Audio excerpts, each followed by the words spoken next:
야, 너는 내 장자야. 넌 내 능력이고 내 기력이 시작이고 위풍이 월등하고 권능이 탁월하다마는 너는 물의 끓음 같아. 너는 탁월하지 못해. 너 내 아버지 침상을 더럽혔어. 그가 내 침상에 올랐도다. 이건 뭐야? 아버지가 그냥 유언한 마당에서 너 진짜 내가 그때 내가 참았는데 넌 누구 이거 뭐예요? 이거 저주하는 것 같잖아. 근데 이거를 28절에서 뭐라 그래요? 축복하는 거야. 축복. 그러니까 각 사람의 분량대로 축복하는 거야. 여러분이 이 창세기 49장을 어떤 것으로 알아듣느냐에 따라서 이것이 축복이 되고 이것이 저주가 되는 거예요. 그리고 레위기도 마찬가지야. 레위기도 여러분이 레위기를 여러분에게 주신 이유는 뭐예요? 여러분 뭐 하려고? 축복하려고. 그래서 레위기는 축복의 책이에요. 레위기의 핵심이 뭘까? 예수 그리스도의 십자가의 죽으심이잖아. 세상 죄를 지고 한 하나님의 어린 양 대신 예수가 양으로 오시잖아. 그래서 세상 양들이 그것을 속죄제로 드리고 속건제로 드리고 화목제로 드리고 이렇게 제물이 되잖아. 그렇잖아요. 그러면서 아까 쉐마 이스라엘 율례와 규례를 내게 줬으니 네 자손들에게 행하여 가르치라. 쉐마 이스라엘 똑같이 이야기하고 있거든요. 그러니까 쉐마 이스라엘 아까 신명기 6장 4절 이후에 뭐 이마에다 써붙이고 손등에 붙이고 뭐하고 붙이고 이런 쉐마 이스라엘은 물론 하나님 사랑하는 건데 그것이 바로 레위기예요. 레위기. 레위기의 내용을 그대로 우리가 이해를 해야 되는 거예요. 그래서 레위기의 핵심은 세상 죄를 지고 한 하나님의 어린 양이 우리를 대신하여 십자가에 죽으시는 내용이에요. 레위기. 그러면 레위기가 그 내용이고 신명기가 그 내용이라면 이 창세기 49장도 다 무슨 내용이야? 아들 12아들에게 복을 주는데 이 12아들에게 주는 복은 다 어린 양 대신 예수 그리스도의 십자가의 죽음으로 말미암아 그것을 내게 속뜻으로 이해하는 자들에게 복이 될 것이고 겉뜻으로 이해하는 자들에게는 저주가 되는 거예요. 이게. 그래서 창세기 49장의 야곱의 유언은 레위기 전체의 내용이고 신명기 쉐마 이스라엘 전체의 내용이란 말이에요. 그럼 다시 말해서 창세기 아브라함을 부르시고 이삭을 부르시고 야곱을 부른 내용의 압축 요약본이 창세기 49장이라는 얘기야. 창세기 49장. 그래서 12아들을 축복하는 거란 말이에요. 이게. 그러니까 모든 내용들은 다 뭐 하는 내용이에요? 이게 축복이에요. 자, 여기 봐요. 여러분들이 보면 이제 유다만 축복해 주는 것 같아. 그리고 또 요셉하고. 근데 이게 뭐 여기에 보면은 시몬과 레이도 그들은 칼의 폭력의 도구다. 내 호나 그들의 모에 상관하지 말라. 내 영광에 그들의 영광과 그들의 집회에 참여하지 말라. 그들이 그들의 분노대로 사람을 지고 그들의 혈기대로 소발목 심줄을 끌어도다. 막 이렇게 얘기하고 야곱 중에 나누고 이스라엘 중에 흩으리다. 그러면 문자로 보면 이건 뭐 멸망당하는 집안에 이 집안은 이렇게 생각할 수 있어요. 근데 이게 다 뭐 하는 내용이다? 축복하는 내용이에요. 이것을 예수 그리스도의 십자가로 이해하면 복이 되는 거고 자기에게 이것이 도덕과 윤리로 이해해버리면 그게 저주가 되는 거란 말이에요. 이 말이. 그래서 복과 저주를 내 앞에 두었다 그랬잖아. 하나님의 말씀을 복과 저주를 우리 앞에 뒀는데 그래서 아까 레위기가 다마르로 주고 그것을 내가 아마르로 이해해 먹어야 된다는 사실을 우리는 잊어버리면 안 돼요. 그래서 성경을 읽을 때 항상 이 읽는 주체가 겉사람인 내가 되면 안 돼. 속사람인 내 안에 성령에 의해서 깨달음을 받고 성령에 의해서 인도함을 받는 내가 돼야 된다는 거예요. 이거는 아무것도 아닌 것 같은데 여러분이 아무렇지 않게 생각하는데 정말 중요한 거란 말이야. 이게. 그래서 여러분의 육이 죽어야 돼요. 육이 죽지 않으면 하나님의 말씀은 전부 다 바로 이해를 할 수밖에 없다는 사실을 명심하세요. 자, 다시 한번 창세기 49장과 레위기는 같은 내용이다. 맞죠? 신명기 쉐마 이스라엘아 내용은 다 같은 내용이다. 그러면 내가 여러분에게 문제를 낼게. 그러면 이 내용을 예수님이 분명히 얘기했어. 예수님이 뭘 얘기했을까? 예수님이, 자, 우리 마태복음을 한번 가봅시다. 마태복음 가보면 여러분이 한번 찾아봐.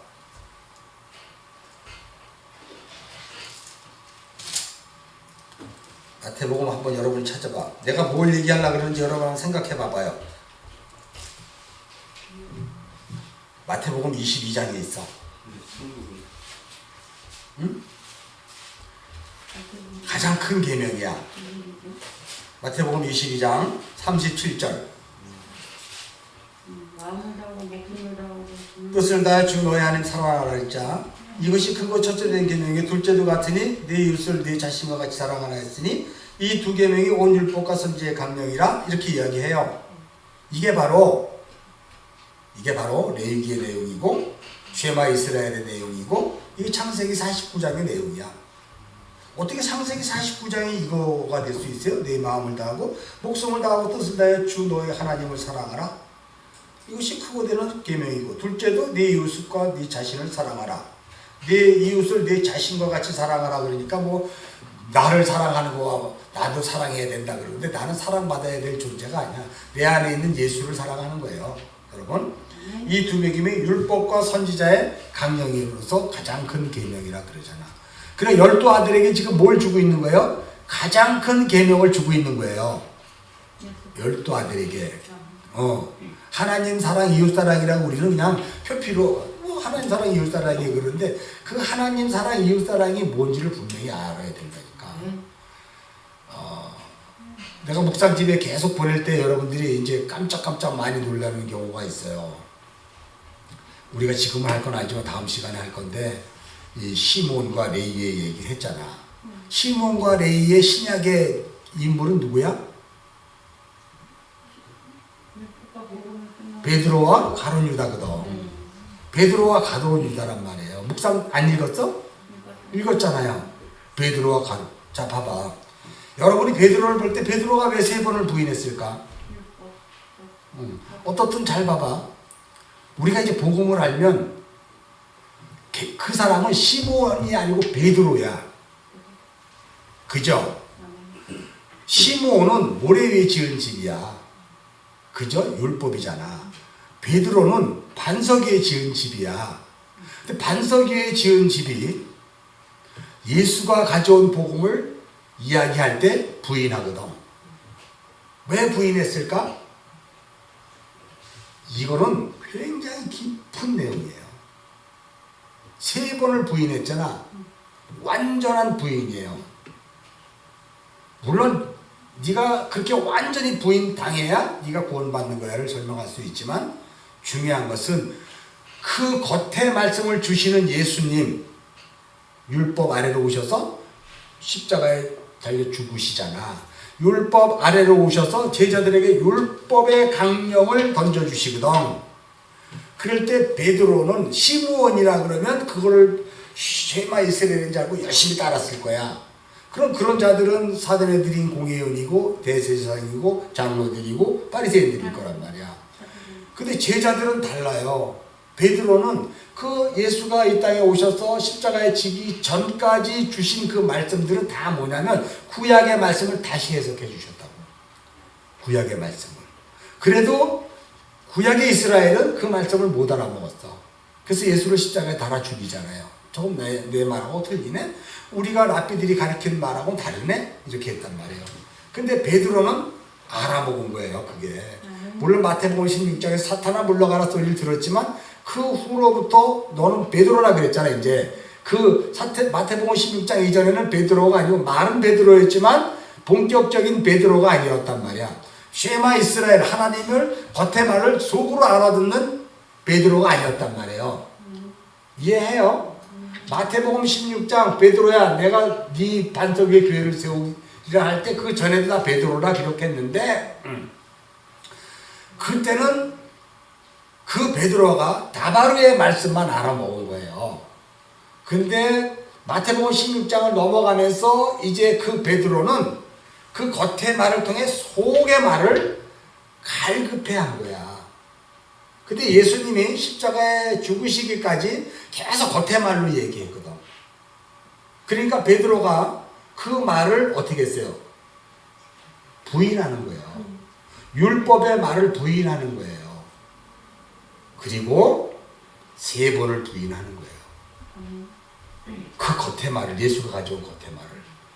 그리고 이제 예수님이 십자가에 죽으시고 부활하자 베드로가 고기 잡으러 가요.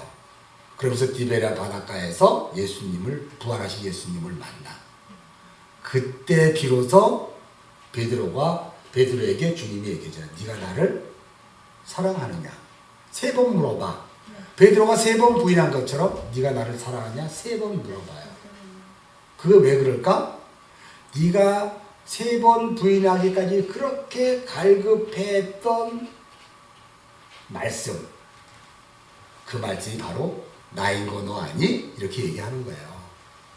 네가 3번 부인하기까지 그렇게 그리스도를 찾았잖니, 진리의 말씀을 찾았잖니, 그게 나야. 그러면 이제 네가 나를 사랑할 수 있는 거야. 이렇게 얘기하는 거예요. 이런 복음을 여러분 이해를 못했잖아. 베드로는 무조건 3번 부인해서 나쁜 놈이잖아. 가룟 유다는 예수 팔았으니까 무조건 나쁜 놈이잖아.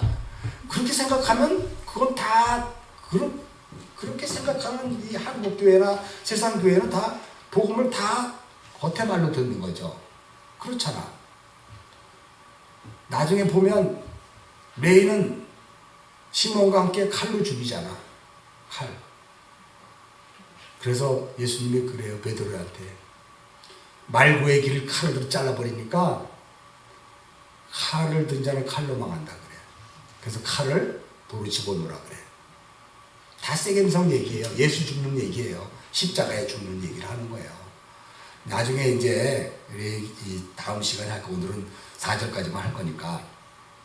그래서 여러분 이 복음을 정말 오해를 하면 안 돼. 가룟 유다가 예수를 팔아먹은 거에 대해서도 여러분은 이해를 했을까 못했을까? 그게 얼마나 옳은 행위인지를 여러분은 이해를 못했지. 그거는 그냥 율법과 도덕으로 보니까 이건 이해를 못하는 거지, 문자니까.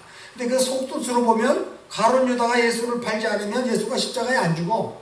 그럼 예수의 십자가에 안 죽고 우리의 구원은 아예 없어. 쉽게 얘기해서 세겜성에 가서 예수를 예표하는 세겜을 칼로 죽이지 않으면 그들에게는요, 야곱의 그 아들들은 구원이 없는 거예요. 그것이. 왜냐하면 율법의 디나를 다시 찾아와야 돼. 그리스도의 은혜로. 그게 행위 언약과 은혜 언약이라는 큰 기둥이 있기 때문에 그래. 그래서 여러분 성경은 언약책이잖아요. 성경은 큰 기둥이 있어. 그것이 창세기 2장이야. 행위 언약과 은혜 언약. 그것이 선악을 알게 하는 동산 중앙에 있는 그 나무야. 그 나무를 따먹는 것이 행위 언약이야. 따먹고 죽으면 그것이 바로 나의 육적 자아가 죽자. 그 내가 따먹은 그 선악나무가 뭘로 보이냐면 생명나무로 우리에게 비춰지는 거예요. 아, 그게 예수 그리스도구나. 이렇게 알아지는 거예요. 근데 그것을 예수가 이미 언약으로 담아주셨기 때문에 우리가 그것을 이해를 해야 돼. 그래서 창세기 1, 2, 3장이 성경 66권을 전체를 다 끌고 가기 때문에 그것을 이해를 못하면 하나도 이해가 안 되는 거야. 자, 그러면 언약의 핵심은 창세기 2장 16, 17절이 우리에게 가장 중요한 핵심이야. 행위 언약을 통해서 은혜 언약, 선악나무를 통해서 생명나무, 이것을 우리들의 존재적 자아 안에 바꿔내시는 거예요. 하나님께서. 이것이. 그래서 하나님이 말씀을 다바르로 주시고 아바르로 깨닫게 하시는 거예요. 다바르는 그럼 뭐야? 표면이니까 당연히 우리 율법이라 그랬고 행위 언약이라 그랬잖아. 그래서 행위 언약을 통해서 그 뱀이 선악과 따먹으라 그랬죠. 그러니까 여자가 선악과를 따먹잖아. 행위 언약을 실행했잖아. 그냥 못도 다 못도 정령 죽으리라가 돼버렸잖아. 그래서 그때 가죽옷을 입혀주는 거예요. 이게 구원이다. 생명나무를 통해서. 그런 것들을 여러분이 충분히 이제 귀에 못이 박히도록 들었기 때문에 이제 창세기 49장과 레위기와 쉐마 이스라엘이 마태복음 22장 37절에서 47절에서 예수님이 하신 이 내용인 것이 왜 그건지를 여러분들이 반드시 이해를 해야 돼요. 그것이 가장 큰 계명이라 그랬거든. 가장 큰 계명. 그러니까 이제 가장 큰 계명을 야곱이 그 아들들에게, 12아들에게 설명해 주고 있는 거예요. 자, 다시 창세기 49장으로 가면, 그래서 이런 말이 있어요. 49장 1절, 와이카라 야코브, 야곱이 은혜로 불렀다 이거예요. 그것이 내 얘기라고 그러고 신명이라 그랬어요. 쉐마 이스라엘. 그 다음에 엘 바나이우, 그 아들들, 뭐 당연히 복수니까 베나이우가 됐죠. 와요메르, 말했다 진리로. 해 아세프, 이 아사프는 모으다라는 뜻이거든요. 이게 니필형이야. 니필형. 모으다. 모으다는 것은 추수에 관련된 얘기죠. 추수. 여기 모으다가 또 있고, 또 2절에도 또 모으다가 있어. 2절에 앞에 뭐야? 카바추. 카바추죠. 카바추. 이거는 이미 앞에 뭐가 들어가 있어? 앞에 여기에 해가 들어있잖아. 숨구녕. 숨구녕이 들어가 있잖아요. 그래서 이건 알곡된 자들이에요. 알곡된 자들. 알곡된 자들. 그리고 모으다, 아사프. 이 아사프는 추수를 통해서 모아진 자들이에요. 이게 다시 말해서 이 추수를 통해서 심판을 통과한 자들이야. 어떤 심판이냐면 말씀의 심판을 통과한 자들이야.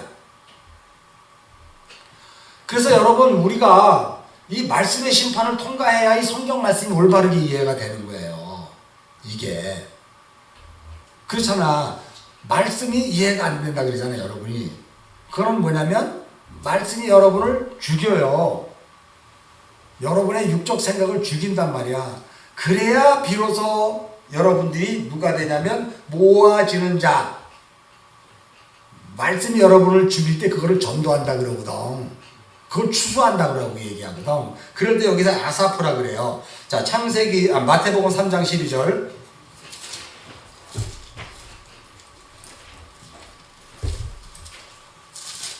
자, 마태복음 3장 12절 보면은 이제 똑같이 이런 얘기를 있죠. 손에 키를 들고 자기의 타작마당을 정하게 하사 알곡을 모아 곡간에 들이고 쭉정이는 꺼지지 않는 불에 태우리라. 그럴 때 이 알곡을 모아 곡간에 들여져 있는 자들이 누구냐면 2절에 카베추, 너희는 모여라. 알곡된 자들. 그죠? 그리고 손에 키를 들고 자기의 타작마당을 정하게 해서 떨어진 사람들, 추수된 자들을 아사프 이렇게 돼요. 그러니까 다시 말했어요. 봐봐요. 손에 키를 들고 자기 타작마당에 뭘 치잖아. 그럼 키를 들고 있으면 이 안에 가라지와 또 알곡들이 같이 섞여 있잖아. 거기에서 구별돼서 모여진 자들을 아사프라 그래. 그리고 카베츠는 알곡만 남아져 이제 그 성전 창고에 들어가는 존재들이야. 이해가 되죠? 네. 하나님의 말씀이 여러분을 심판할 때, 여러분이 심판당하게 되면 하나님의 말씀이 여러분을 전도할 때, 추수할 때 어떻게 되는 거예요? 여러분이라는 존재적 자아가 하나로 모아지면 그게 추수가 된 거예요, 여러분이. 그럼 하나가 모아지면 그게 카베추, 알곡이 된 거야. 아직도 이해 못해요? 하죠? 이해하셔야 돼. 여러분 하나님의 말씀을 들을 때 여러분이 아사프가 된 존재인지 아니면 카바추가 된 존재인지를 여러분이 구분을 하셔야 돼. 아사프는 손에 키를 들고 있을 때 여러분이라는 존재적 자가 예수 그리스도의 말씀의 손 안에 있는 거예요. 거기서 키를 막 들을 때 여러분의 가라지, 여러분의 비질력 속성이 떨어져 나가면 여러분이 뭐가 된다? 거기에서 아사프, 모아지는 존재가 되고 이 존재가 이제 아버지의 성전에 들어가면 그게 알곡이 되는 거야. 카바추. 이해하죠? 이런 과정이, 말씀이 여러분을 심판하는 과정이 성경을 보는 동안 한 번도 일어나지 않고 교회를 다니는 동안 한 번도 일어나지 않으면 미안하지만 예수와 관계없는 거예요. 이거 진짜 무서운 얘기인데 이걸 문자적으로 듣고 그냥 대충 설교 들어서 쭉정이는 꺼지지 않는 불에 태운데 뭐 이렇게 얘기하는 걸로 뭐 지옥 심판, 불 심판 이렇게 얘기하는데 그렇지 않단 말이에요. 우리는 성경책이 우리에게 들려진 이상 우리는 이 말씀을 알아먹게끔 돼 있어요. 이게 굉장히 중요한 거거든. 하나님은 지배하시거든. 여러분을 어떻게 해서든지 알아먹게 하시는 거예요. 여러분을. 자, 그래서 이 내용이 또 내가 묵상집 보낼 때 창세기 30장 23절 가봅시다. 창세기 30장 아사프. 창세기 30장 23절.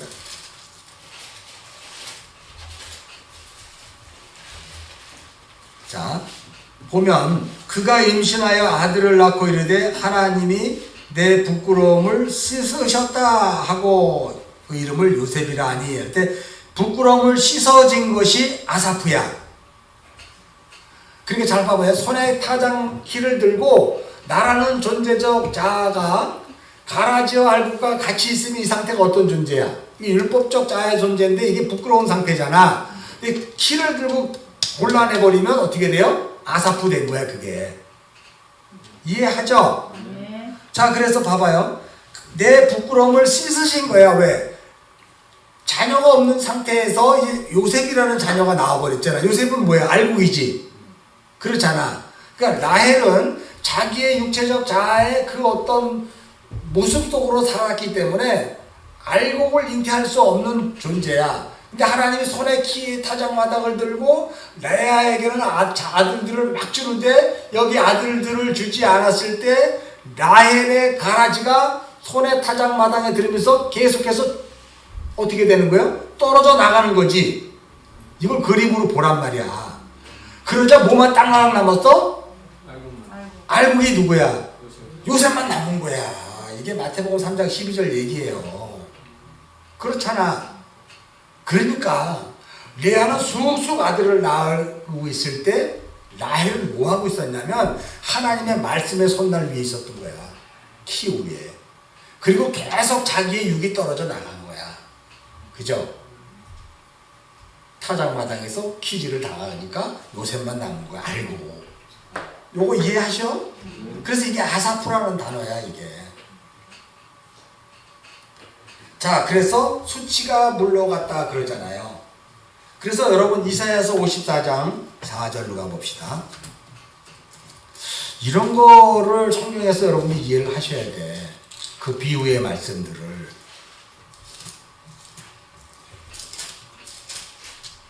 이사야 54장. 자, 잉태하지 못하여 출산하지 못한 너는 노래할지어다. 산고를 겪지 못한 너는 외쳐 노래할지어다. 이게 라헬의 이야기거든요. 라헬이 마태복음 2장에서 그 아들이 없음으로 위로받기를 거절했다 그랬을 때 육체의 아들이 아니라 자기는 이미 알곡을 낳아야 되는 존재니까. 그죠? 이스라엘의 어미가 그 알곡들을 기대하면서 이야기한 거죠. 자, 홀로 된 여인의 자식이 남편인 자식보다 많음이라 여호와께서 말씀하셨다. 내 장막터를 넓히고 내 처소의 휴정을 아끼지 말고 널리 펴되 너희 줄을 길게 하며 너희 말뚝을 견고해. 이건 그럼 뭐 하는 거야? 이게 나라는 성전의 장막터가 넓혀지는 거고, 그죠? 나라는 처소의 휘장이 이제는 그 휘장이 아니라 그리스도의 휘장으로 쳐지게 되는 거죠. 그리고 줄을 길게. 그래서 든든하게 그 말뚝을 펼치는 것이 내 마음 성전이 세워지는 것을 설명하고 있는 거예요. 이는 내가 좌우로 퍼지며 네 자손은 열방을 얻으며 황폐한 성읍들을 사람 살 곳이 되게 할 것이다. 나라는 이 마음의 땅에 정말 하나님의 진리의 성전이 세워지게 된 것을 잉태한다 그래요. 내가 아이를 잉태하는 거예요. 내 안에 나의 진짜 아이를 잉태하는 거야.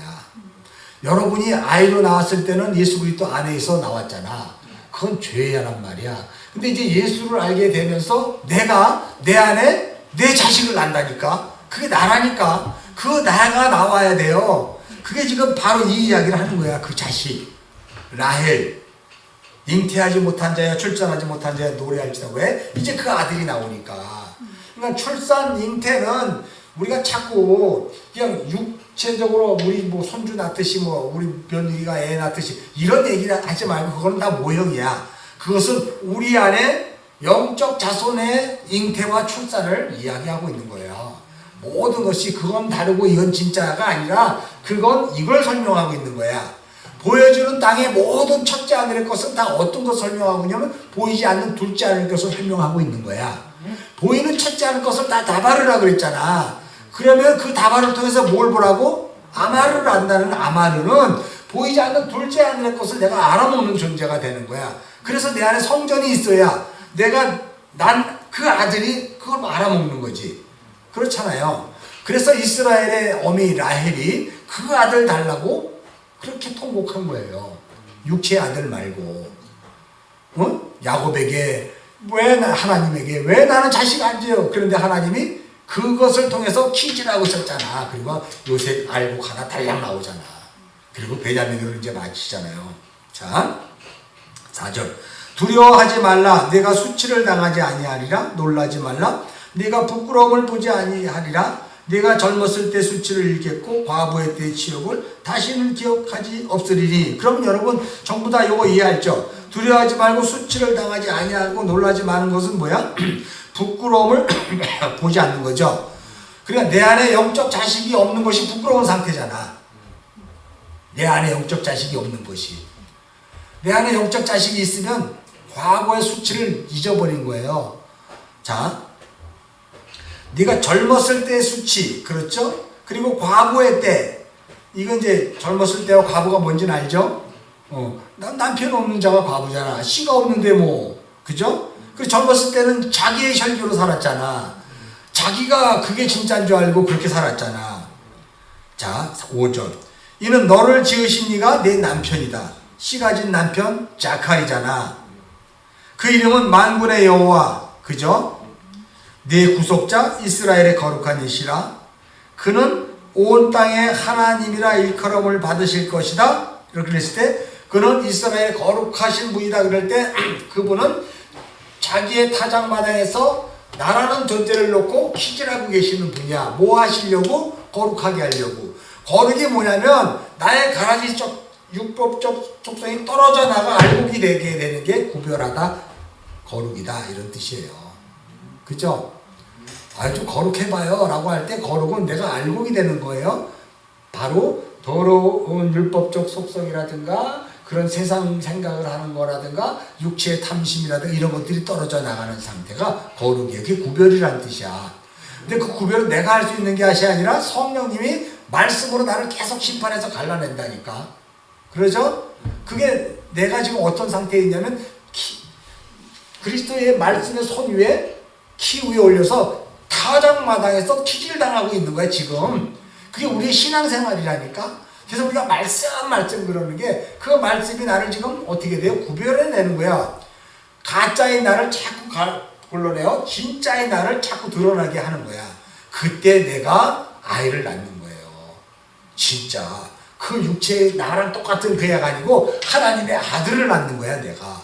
그 아들이 내 안에 있다니까. 그 예수가 십자가를 그렇게 완성하셨단 말이야. 자, 그래서 6절. 여호와께서 너를 부르시되 마치 버림받아 마음에 근심하는 아내 곧 어릴 때 아내가 되었다 버림받은 자 같이 같이 하실 것임이라 네 하나님께 말씀하셨느니라. 내가 잠시 너를 버렸으나 큰 국률로 너를 모을 것이다. 그래요. 그러니까 우리가 하나님이 안 계신 것 같아. 하나님 믿었는데 왜 이래? 이럴 때 우리가 어떤 생각을 하냐면 많은 사람들이 뜨거웠던 사람들이 있어요. 처음에 예수를 믿을 때 엄청 뜨거웠는데 어느 정도 신앙생활 하다 보니까 뜨뜨문지근해져. 시키는지 예수 믿는 것 같지도 않고 뭘 해도 초신자 때는 기도만 하면 다 응답되면 다 해줘. 희한하게 들어와요. 돈 달라 그러면 돈도 진짜 줘. 초신자 때는. 근데 어느 정도 신앙생활하면 기도해도 안 들어줘. 이상하다. 이거 왜 이러지? 뭐지? 이렇게 되는 거거든요. 그게 하나님이 나를 뭐하냐면 여기 말씀하셨잖아. 잠시 내가 너를 버린 거야. 그 뭐예요? 너 한번 네 뜻대로, 네 주관대로, 네 소견대로 나를 한번 찾아봐. 나를 한번 믿어봐. 이렇게 얘기하잖아요. 그래서 우리의 신앙이 신앙생활 안 하는 것 같은 상태로 보내버리는 거예요. 이게 굉장히 중요해요. 왜? 뭐 하려고 여러분? 큰 긍휼로 진짜 너를 다시 모으려고. 그럼 처음에 신앙이 뜨거워가지고 펄펄 날뛰던 나는 진짜 하나님이 믿었던 나야? 아니면 그냥 뭐 아닌 건 아닌데 그냥 이 나를 만들기 위해서 하나님이 그 나를 이렇게 만들어내신 거야.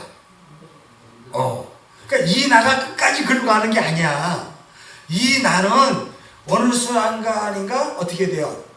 그 나가 첫째 아들이잖아, 장자잖아. 이건 죽어야 되잖아. 죽으면 조용해. 그것은 바로 큰 긍휼로 너를 다시 모으려 합니다. 그러잖아. 다시. 그래서 우리 신앙이요, 뜨거웠다가 뜨뜨무지근해지고 물에 물탄도 기도도 안 나오고 도대체 뭐라는 건지도 모르고 성경도 읽기 싫고 도대체 뭔지 모를 때가 바로 라헬이 자식이 없을 때야. 그걸 과부의 때라 그러고 그걸 젊었을 때의 수치라 그래. 그런 상태에서 어느 날 이제 하나님께서 때가 차면 여러분을 말씀의 그 자리로 쫙 끌고 가요. 그러니까 우리가 교회에 오세요 할 수 있는 게 하나도 없고 예수 잘 믿으세요 할 수 있는 게 하나도 없는 거야. 모든 거는 하나님께 달려있어요. 나조차도 처음에 그렇게 뜨겁게 만들었다가 하나님이 그건 아니야 라고 나에게 설득시키잖아. 그리고 진짜 이게 너야 라고 이야기해서 이제 말씀 앞에 엎드리잖아 우리가. 그게 나란 말이야. 그게 아이야. 어린아이, 나르, 소년 이런 뜻이란 말이에요. 그래서 그 내가 잘하는 거야. 바로 큰 긍휼로 너를 내가 다시 모으겠다 그렇게 이야기하잖아요. 그러니까 이게 얼마나 큰 은혜냐는 거예요. 그래서 우리라는 존재적 자아를 여러분들이 잘 이해를 하셔야 돼요. 그래서 나의 육신의 것들이 전부 떨어져 나가요. 그러려면 뭐하냐면 그 하나님의 아들, 그 아들과 내가 하나가 되는 거야. 그 애아들아 그랬잖아. 애아들 그 하나. 주일 설교했잖아. 그 하나가 부족해서 40년 광야 생활을 돌잖아. 그 하나를 이해를 못해서 이스라엘 백성들이 광야 40년 도는 건 그 하나를 이해를 못합니다. 누가복음에서도 그 하루를 찾으려고 해도 너희는 못 찾는다 그래요. 그 하나는 예수 그리스도야. 그래서 예수 그리스도와 내가 하나가 되면 그때 비로소 내의 영혼이 소생하는 거예요. 그러니까 신앙이라는 건 과정이 있는 거지 무조건 다 예수 믿는 걸로 그냥 끝나는 게 아니라는 거예요. 자, 여기 봐봐요. 아사프 설명했어요. 이제 왜 악이다. 라케메트 아시르 이크라. 후일에 일어날 일이잖아. 이 아시르 이크라. 이 이크라도 여기 봐봐요. 아까 와이크라잖아. 여기 와우 접속사 하나 이렇게 딱 치면 와이크라가 되죠. 와이크라. 근데 여기 와우 접속사가 빼버리고 그냥 아시르 이크라야. 관계대명사로 바로 붙여버렸어. 이게 다 아까 얘기했던 것이 뭐예요? 레위라고 얘기했잖아. 그죠? 그래서 여기서 내가 말할 거다. 이 나가드라는 단어는 뭐 항상 중요하니까 여러분들이 잘 이해해야 돼요. 나가드라는 단어는 선포하다, 말씀하시다, 뭐 이런 것이고, 너희에게 진리를 내가 얘기해 줄 것이다 라고 이야기해요. 에트 아시르 이크라. 그 일어날 일. 그것이 뭘까요? 여기 보면 에트켄 베아하리트 하야밈. 후일에 일어날 일에. 야밈, 이게 욤이에요. 욤. 욤. 베아리트는 나중에 뭐 근데 여기 보면 베아리트잖아. 이게 끝날 또는 마지막 때. 그런데 이 마지막 때 아하리트라는 단어 앞에 베가 있으면 베 전치사가 붙으면 내 안에서의 마지막 때. 그죠? 나의 그 가라지가 떨어져 나가고 이제 알곡만 남을 때. 그래서 베 아하리트라는 단어요. 이해하죠? 그래서 베이전치사를 썼단 말이야. 아하리트는 끝날 마지막 때를 뜻하는데 베이전치사를 붙어서 내 안에서 일어나게 될 마지막 때.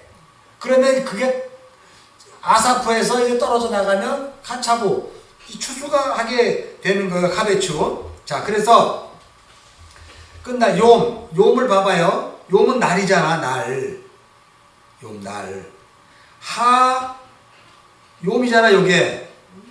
근데 여기 맴이 붙어서 하야밈 이렇게 읽어요. 이해하죠? 자,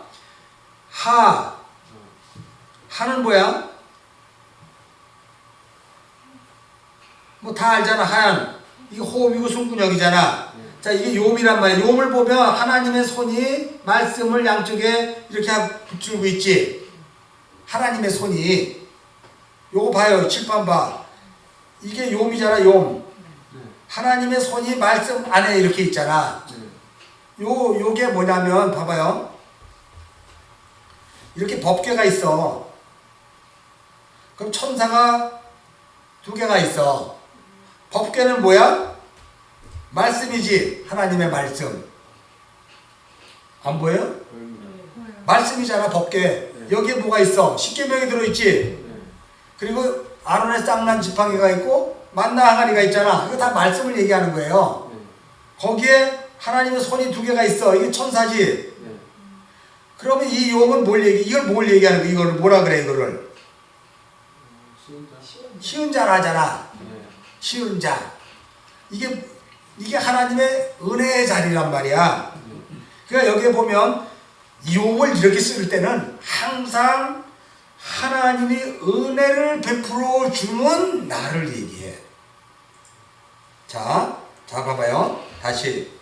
어떤 때는 이 용을 그냥 이렇게만 써. 하나님 손 하나만 붙이고 뭐 이런 식으로 붙인다니까 뭐 이렇게 붙인다니까 다른 쓰는데 유독 요렇게 말씀 앞에 손이 2개가 양쪽에서 포기하고 있으면 이게 시온자에게 법궤하고 똑같단 말이에요. 은혜의 자리를 설명하는 거야. 그러니까 이건 무슨 날이다? 은혜의 날이다. 고린도 후서 6장으로 가보면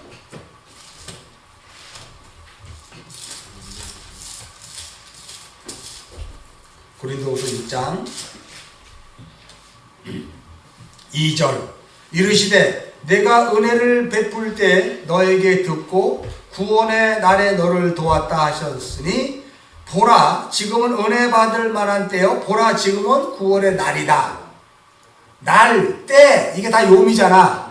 헬라어로 헤메라. 이 요미라는 것은 바로 뭐예요?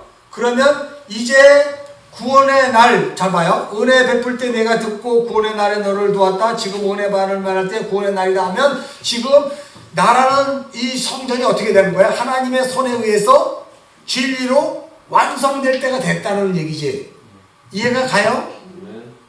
그래서 여러분 이 히브리어 원어를 이렇게 볼 수 있는 게 굉장히 중요한 거야. 그냥 이 말은 바로 뭐냐면 내가 은혜를 베풀 때 듣고 구원의 날에 그래서 너에게 듣고 구원의 날에 너를 도왔다. 보라 지금 은혜 받을 만한 때 구원의 날이다 했을 때는 나라는 존재가 지금 진리로 완성될 때가 됐다는 거야. 그래서 보라 카이도 힘내 이렇게 쓴단 말이야. 여러분 이런 것들을 잘 이해를 하셔야 돼요. 이게 쉬운 자에 대한 이야기야. 자, 그래서 다시 한번 창세기로 오면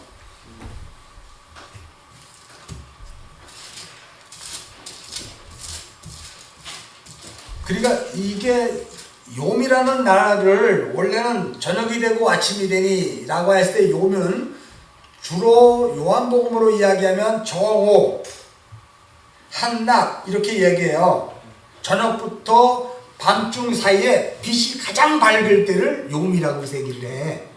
근데 이렇게 그럴 때는 이렇게 써. 이렇게 욤을 그럴 때는 이렇게 쓴단 말이에요. 욤. 그죠? 이 말씀, 나라는 말씀이 하나님의 손이 해를 비춰주잖아. 그럴 땐 이렇게 쓴단 말이야. 근데 이렇게 같이 써버리면 요게 은혜의 자리, 은혜 받을 때 이렇게 이야기하는 거예요. 그래서 호흡이 들어가는 거 내 안에. 그래서 하야밈 이렇게 돼요. 이해하셨죠? 근데 그것이 배 아하리트야. 배라는 나라는 몸성전 안에 그렇게 끝에 날에 완성이 되는 거야. 그러니까 야곱이 지금 봐봐요. 아들들을 불렀잖아. 너 모여라. 후일에 당할 일을 내가 이를 때 이 모여라는 것은 이 아들이 지금 은혜로 말미암아 구원받을 때가 됐고, 그죠? 이제 하나님의 알곡이 될 때가 된 거지. 다시 말해서 라헬로 치면 과부의 때 수치가 물러간 거지. 그래서 요셉이 덜커덕 나온 것처럼 이제 알곡이 나올 때가 된 거지. 충분히 이해가 갑니까? 자, 그래서 아하리트, 욤 이렇게 이야기해요. 자, 그러면 이제 우리가 창세기 그 다음에 2절 어디 갔어? 2절은 카베추잖아. 하카베추. 카바츠라는 단어는 이제 충분히 이해하겠죠? 알곡된 자들이란 말이야. 이게 달커당 그게 알곡이나. 그러니까 그들 모이는 거예요. 자, 그러면 여기 봐봐요. 야곱이 그 아들들을 불렀어. 부를 때 어떤 일이 벌어지냐면 그 아들들의 율법과 진리의 지켜가 같이 있는 상태지. 그러니까 야곱이 부르니까 이 율법적이 떨어져 나갈 때가 된 거죠. 떨어져 나가는 거죠. 그러니까 2절에서 너희는 모여라 그랬죠. 근데 여러분 1절 봐봐요. 불려 이르되 너희는 모이라. 너희가 후일에 당할 일을 내가 너희에게 알리라 이렇게 얘기했죠. 근데 2절에는 너희는 모여라 그랬는데 그 다음에 뭐가 붙었어? 야곱의 아들들아. 아니 그 뭐가 붙었어? 너는 모이라 그랬는데 거기에 뭐가 붙었냐고. 들으라가 들어갔잖아. 쉐바 이스라엘. 들으라가. 이게 성경이 이렇단 말이에요. 그럼 이 아들은 알곡들이기 때문에 그 말을 속뜻으로 알아보는 아들들이지. 그럴 때 지금 이제 봐봐요. 3절 루벤아 너는 장자인데 너 아비 침상에 올라갔어. 넌 나쁜 놈이야. 너 내가 죽여버릴 거야. 이러면 루벤은 겁에 두려움 떨어서 왜 그래요? 아버지 나 좀 용서해 주세요. 이럴까? 아니면 이걸 속뜻으로 알아먹었을까? 속뜻으로 알아먹었어. 그렇지. 속뜻을 아는 거예요. 우리도 이거를 전혀 다른 이야기 속뜻으로 아는 거예요. 이게 복음이에요. 그래서 우리가 이 진리를 캐야 되는 거야. 이해하셨죠? 그러면 49장 1절 2절에 이런 기묘한 차이로 모여라. 내가 후일에 당할 일을 줄게. 이 후일에 당할 일을 아쉐루 카라 와이카라 레이게의 일을 얘기해요. 아쉐루 카라 와이카라 레이게에서 어떤 일이 있었어? 그 아들들을 진리 알곡이 되게 하기 위해서 예수가 십자가에서 죽는 게 레이게의 이야기예요. 세상 죄를 지고한 하나님의 어린 양. 그렇죠. 거기서 우리가 이제 아들이 되는 거잖아. 자, 그래서 2절에 모이는데 모여서 뭐라고? 들으라. 그래서 쉐마가 들어가는 거예요. 여러분 쉐마.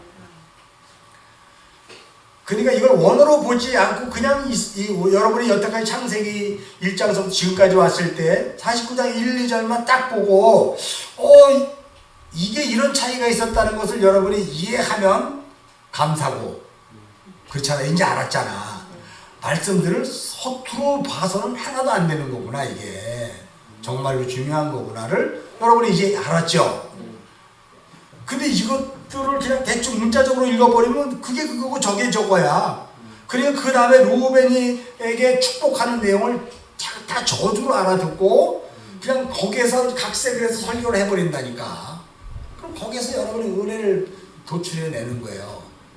겉에 사람이 들을 만한 은혜를 도출해내는 거야. 그럼 속에 사람은 깨어있는 거야? 아니 죽어서 잠자고 있는 거야? 죽어 잠자고 있는 거죠. 죽어서.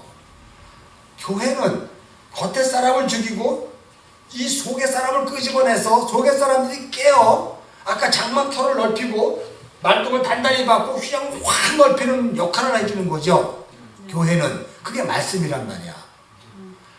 그런데 겉에 사람이 기뻐하는 것으로만 자꾸 우리가 먹어가면 교회 다니는 게 아니란 말이에요. 그러니까 너무나 어렵고 힘들어 이게. 그러니까 이렇게 우리 사랑과 지체들에게만큼은 이런 은혜가 떨어진 거는 나도 기쁘지만 여러분도 진짜 기뻐해야 되는 거예요. 이게 아무것도 아닌 게 아니란 말이에요. 베네 야코브 야곱의 아들들아 외시무이 너는 쉐마 들으라 진리의 말을 들으라. 그럴 때 이 듣다는 것은 이제 이들에게 뭐가 생겼어요? 들을 귀가 생긴 거예요. 들을 귀. 그래서 아까 내가 여기 있잖아. 베드로가 말고의 귀를 칼 갖다 쫙 빼버렸잖아. 그죠? 그러면 칼을 든 자는 칼로 망하는 거야. 그러면 그 귀, 말고는 거기에 보면 또 하나님의 대제사장이야. 말씀 가진 자야. 말고라는 뜻이. 그러면 그 귀는 오른쪽 귀지. 들을 귀가 있는 거지. 그 들을 귀를 베드로가 칼로 잘라버리면 어떻게 되는 거야?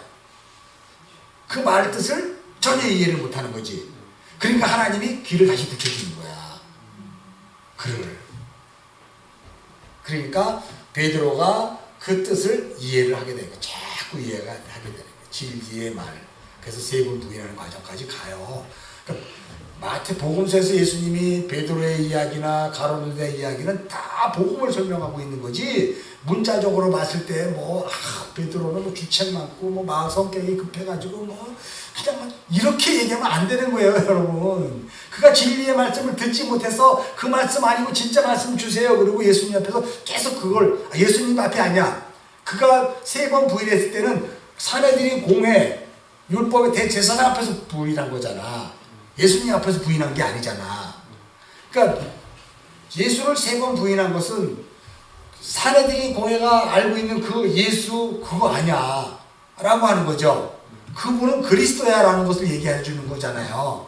자기가 갈망하는 그 말씀. 그러니까 여러분들이 그런 말씀들을 자꾸 진리 안에서 자꾸 여러분 스스로 말씀이 여러분의 안에 있는 그 아이가 이해를 해야 되는 거예요. 진리가 되는 자. 그러니까 나중에 이제 우리가 마태복음 끝날 때 보면 정말 깜짝 놀랄 일들을 여러분 다 알게 되는 거예요. 그게 무슨 다른 얘기가 아니고 창세기서부터 계속해서 이어져 나왔기 때문에 이것들이 하나님 밝히 보여주는 것이지. 베드로 세 번 부인한 거나 무슨 가룟유다 예수 팔아먹은 그거 다른 사람들이 설교할 땐 다 다른 거잖아. 우리는 다르단 말이에요. 진리를 알기 때문에. 그것들을 여러분 잘 이해를 하셔야 돼요. 자, 그래서 쉐마 이스라엘 들으라 그래요. 그래서 이 들을 귀가 있는 게 굉장히 중요해요. 그래서 요한계시록은 다 뭘로 시작해? 귀 있는 자는 들으라. 그러니까 요한계시록은 귀 없는 자가 들으면 이걸 하나도 이해를 못하는 거예요. 그래서 요한계시록은 귀 있는 자가 듣는데 그 귀는 내가 붙인 귀가 아니라 은혜로 붙여지는 귀란 말이에요. 그래서 권사님이 지금 요한계시록 찾고 있는 거예요? 그거 못 찾아.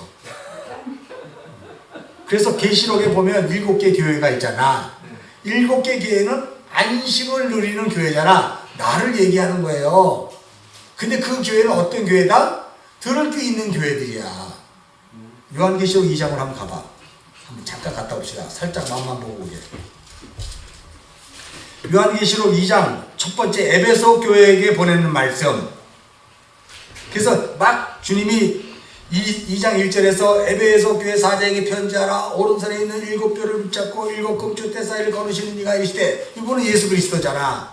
그죠? 그러면서 그걸 쭉 얘기하면서 7절 귀 있는 자는 성령이 교회들에게 하시는 말씀을 들을지어다. 귀 있는 자는 반드시 뭐하게 돼 있어? 이기게 돼 있어요. 귀 있는 자는. 귀 없는 자는 반드시 져. 마귀에게 그 말씀을 빼앗기기 때문에 져요. 그래서 귀 있는 자는 성령이 교회들에게 하시는 말씀을 들으라. 또 8절 서머나 교회 사자에게 편지하라. 그러면서 또 뭐라고 얘기해요? 11절 귀 있는 자는 성령의 교회에게 하시는 말씀을 들을지어다. 이기는 자는 이렇게 얘기해요. 그러니까 전부 다 귀 있는 자들이 들을 귀 있는 자들이 보는 게 요한계시록이고 성경 전체란 말이야. 사실은 성경 전체. 잘 봐봐요. 하나님이 성경을 쓰셨을 때는 모세에게 모세 오경을 주셨을 때는 창출 레민신을 주셨을 때는 하나님이 계시록을 생각해 놓고 창출 레민신을 주신 거야. 이해하셨어요? 그래서 시작의 12지파와 구약의 12지파와 신약의 12사도의 마지막 사도인 요한이 창출내린 시는 계시록을 주신 상태에서 그 계시록은 감춰져 있는 거야. 구약의 이스라엘 백성들에게는 감춰져 있는 거야. 묵시에. 그래서 묵시록이라 그래. 그래서 에스겔서, 그래서 뭐 스가랴서 이런 거가 요한계시록이야. 그래서 구약은 다 묵시야, 묵시. 근데 그걸 사도 요한이 구약의 그 묵시록을 계시록으로 확 드러내버린 거야. 그러면서 뭐라고 얘기하냐면 하나님이 모세에게 모세오경을 주시기 전에 계시록을 먼저 작정하시고 그리고 창세기를 쓰게 하셨다. 그래서 창세기 1장이 7날의 언약이야. 그래서 지금 요한계시록이 7개의 교회에게 주시는 거야. 그럼 7개의 교회는 귀가 있잖아. 그 언약이 완성된 교회들이야. 이해해요? 그래서 창세기 1장의 7날의 언약, 요한계시록의 7개의 교회가 이렇게 연결되는 거야. 그래서 요한계시록의 마지막 책이다, 제일 첫 번째 책이다. 제일 첫 번째 책이에요. 묵시야. 왜? 하늘의 것이니까. 그리고 창세기는 땅의 것이잖아. 땅의 것을 통해서 하늘의 것을 알려주는 거잖아. 그러니까 하나님이 이 세상을 천지를 창조하셨을 때 이미 요한계시록을 생각했어. 새하늘과 새 땅을 창조하셔가지고 창세기에서 에덴 동산을 만들고 거기에서 강이 4개를 흐르잖아. 요한계시록 보면 강이 이제 보좌에서 흐르잖아. 거기에서 그러면서 뭐 사람을 만들겠다. 그게 성전이잖아. 그래서 어린 양의 신부 만들고 이런 게 쭉 나오는 것들이 창세기부터 다시 시작하는 거잖아. 그래서 그것들을 여러분이 이해를 하셔야 돼요. 성경이 그렇게 쓰여져 있는 것이 쭉 쓰여져. 그래서 성경이 다 그 글의 뜻이 있잖아. 베레시트가 뭔지 알죠? 와이크라가 뭔지 알잖아. 와이카라. 부르다. 은혜로 부르는 거예요. 와이카라. 그게 레기야. 그러지. 베미드바르. 이거는 민수기잖아. 그리고 하데바림. 이거는 신명기잖아. 그 말씀들인데 다 다바르로 주셨는데 하다바림이야. 속뜻이 숨겨져 있는 다바르야. 그래서 신명기가 쉐마 이스라엘아 들으라 이렇게 얘기하는 거야. 이해하셨죠? 그래서 하데바림이야. 거기는 신명기는. 자, 그게 그래서 이 히브리어 원어도 굉장히 중요한 거예요. 자, 들을 귀가 있어야 되는 거예요. 자, 그래서 이제 우리가 3절 너희 아버지 이스라엘 들으라. 3절. 자, 보면 루벤아 너는 나의 장자다. 베코루 그러잖아요. 여러분 봐요. 루벤이라는 단어가 라벤이잖아. 라 플러스 벤이잖아. 그러니까 라는 뭐야? 보다 이런 뜻이죠. 벤은 아들이잖아. 아들. 그러니까 보라 아들이다. 아들을 보라. 내가 이제 아들을 시작할 거다. 그리고 뭘로 맞춰? 벤야민. 오른손의 아들로 맞추는 거잖아요. 이해하죠? 자, 내가 이거 옛날에 설명했잖아. 루벤으로 시작해서 벤야민으로 맞춰. 똑같이 벤이죠. 아들. 근데 보라 아들이다. 루벤 슬픔의 아들. 근데 야민 오른손의 아들. 그러니까 하나님의 목적은 오른손의 아들 들을 귀 있는 자 만드는 거예요. 이걸. 그러니까 루벤아 라고 이야기했을 때 루벤 보라 아들이라. 그는 어떤 아들이냐면 장자야. 장자. 베코루. 네. 베코루는 장자는 첫 사람이자 첫 번째 사람. 첫 번째는 바로 뭐다? 항상 패해야 돼. 왜? 두 번째 것을 세우기 위해서. 자, 시브리서 우리 한번 가봅시다. 우리 이거 뭐 옛날 다 본 거지만 그래도 계속 봐야 돼. 시브리서 10장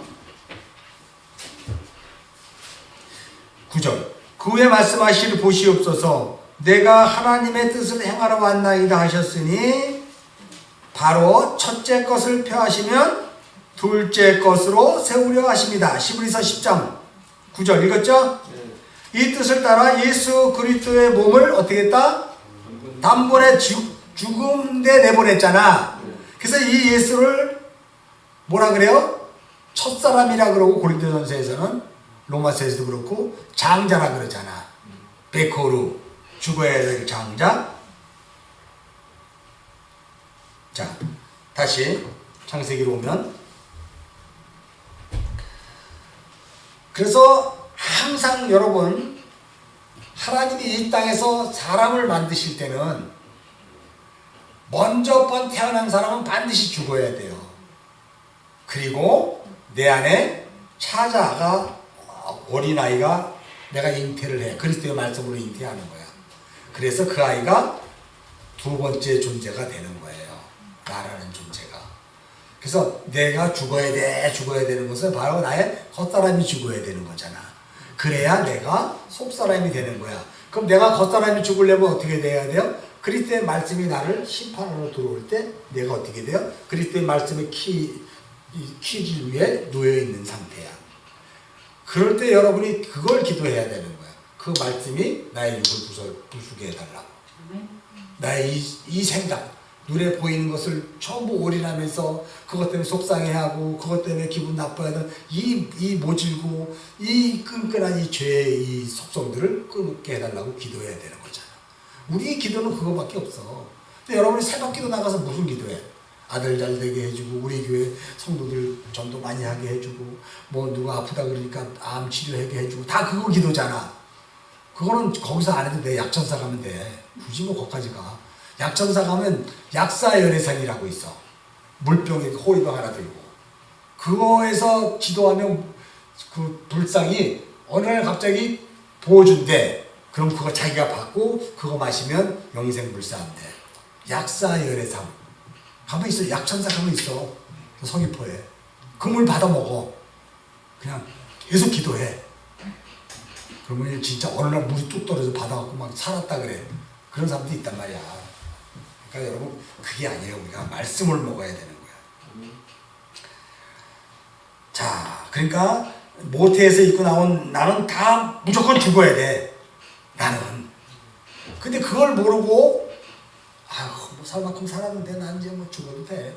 이러면 큰일 나는 거야. 이만큼 살았는데 난 죽어도 되는데 이제 자식들도 다 컸고 뭐 돈도 이만큼 해놨고 나는 해본 거 없이 원도 끝도 없어. 나 이제 죽어도 돼 이래. 잘만 되는 거야.